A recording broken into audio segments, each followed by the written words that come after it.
సంబంధం కట్ అయిపోతుందో నీ తిప్పలు చూడాలా. ఎందుకంటే రాజుల గ్రంథం అంతా చదవండి, దినవృత్తాంతం అంతా చదవండి. ఒక్కొక్క అధ్యాయంలో ఒక్కొక్క చాప్టర్ క్లోజ్ అయిపోయింది. ఒక రాజులు ఆ యొక్క వంశ వృక్షంలో ఒక్క వచనంలో ఇమిడి ఉంటుంది అంతా కూడా. ఒక్క వచనంలో ఇమిడి తన భవిష్యత్తు నుదుటి మీద రాసినట్టు అంటారా తండ్రి? కాదండి, మీరు తెచ్చుకున్నారండి. ప్రభువు మీద మీరు మనస్సు పెట్టుకుంటే, ఎవని మనస్సు నా మీద ఆనుకొని ఉండునో వానిని పూర్ణ శాంతిగా నేను మారుస్తాను. ఈరోజు శాంతి లేదు, సమాధానం లేదు, పరుగులే పరుగులు, పరుగులే పరుగులు. నేను నిజమైన ద్రాక్షవల్లిని, నా తండ్రి వ్యవసాయకుడు. యజమానుడు పిండి కావాలా, ఒక రౌండ్ కొడతాడు, సేనంతా చూసుకుంటాడు. పురుగు పట్టిందా, నీళ్ళు కావాలా, పెద్దవాళ్ళేరా రారా ఇలాగా అని వాడికి పురమాయిస్తాడు. అంటే టీంలు అనమాట. టీంలు ఏ టీంకి ఏమేం ఉన్నాయో, కొరత ఏముందో చూసుకుంటారు. ఫైనల్స్ టీం అది సిటీకి సంబంధించింది. సిఇఓ, మేనేజరు, ఇలాగా రకరకాలుగా సంస్థ అంటారు.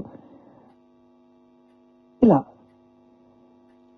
అక్కడ వాళ్ళకి పనిని పురమాయించి, పనిలో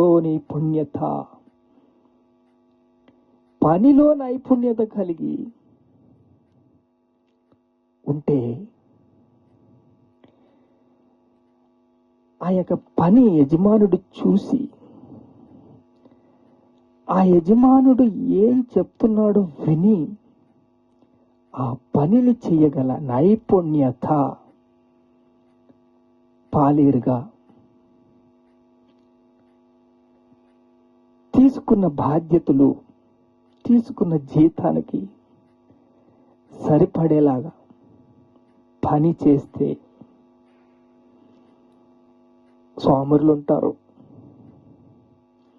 రకరకాల మనుషులు ఉంటారు, దుప్పటి కప్పేసి తీయరు. నేనే చేసేవాడిని. దుప్పటి కప్పానంటే తీసేది లేదు. అంటే నా అనుభవం. దుప్పటి తన్ను పెట్టానంటే తీసేది లేదు. ఆ పనిలో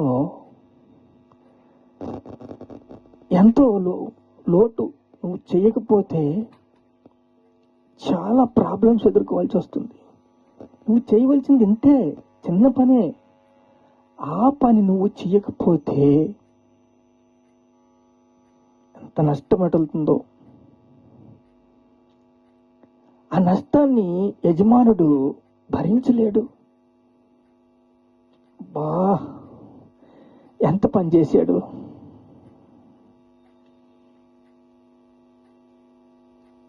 చిరాకు తెప్పించకూడదు.